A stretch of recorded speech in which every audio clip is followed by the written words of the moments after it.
السلام علیکم ملګرو نن په پیښور کې د پی ټی ای یو ډېره غټه جلسه ده د جلسې حواله سره د عمران خان هم د جیل نه یو ډېر اهم پیغام راغلی دی یو ډېر غټ پیغام راغلی دی عمران خان د جلسې حواله سره ویلي دي چې دا جلسه موږ د سم مقصد د پاره کوو مکمل تفصیلی بیان کړو ټول کوم ته ویلي دي چې په دې جلسه کې شرکت وکړي ځکه دا جلسه د څه د پاره ده ډیټیل سره په دې ویډیو کې په دې ټاپک باندې خبره کوو نو نن یو ګرینډ جلسه په پیښور کې د پی ټی ای کېدو والا ده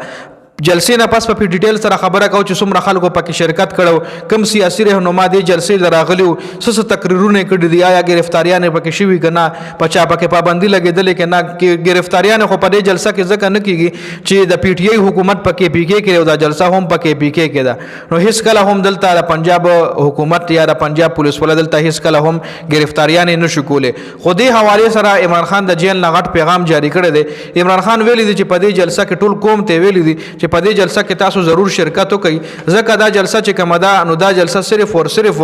د ملک په ملک کې د جمهوریت را وستلو د پاره د قانون بالادستی برقرار ساتلو د پاره او پکې پی کې امن را وستلو د پاره او پکې پی کې د انساني حقوق بحال کولو د پاره دا جلسه ده عمران خان مزید د جلسې حواله سره هم دا ویلي دي چې زه د تاسو د پاره ټول قوم ته ویلي چې زه د تاسو د پاره په جیل کې تکالیف او قید برداشت کوم نو دا صرف او صرف د تاسو حقيقي ازادۍ د پاره برداشت کوم لہذا تاسو ټول په دې جلسه کې شرکت وکړئ ضرور په دې جلسه کې شرکت وکړئ او د حقيقي ازادۍ د پاره خپل منډه تړه ضرور وخی دغه دا جلسه صرف او صرف د کې پی کې عوامو د پاره د پکې پی کې د امن را وستلو د پاره د پکې پی کې د انساني حقوق بحال کولو د پاره دا جلسه زماره دې جلسې نه شاله مطلب خپل مفاد نشته نه د پارټای مفاد شته نه زموږ د پارټای سبل سیاسي مفاد شته دا جلسه صرف او صرف د عوامو د مفادو د پاره د عوامو د حقوقو د پاره ده نو عوامو لپاره چې په دې جلسه کې ګڼ تعداد کې شرکت وکړي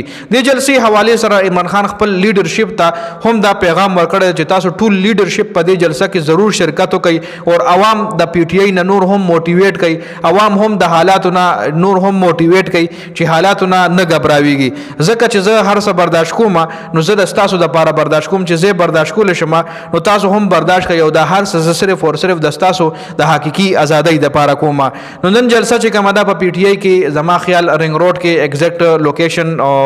ډیر مرګورو لپاره پته چاله پته کمنټ کوي او جلسه ټایمینګ چې کم دی هغه هم هرما ټایم کې ده نو کوشش وکړئ څومره هم د پی ټی ای فین فالوورز دي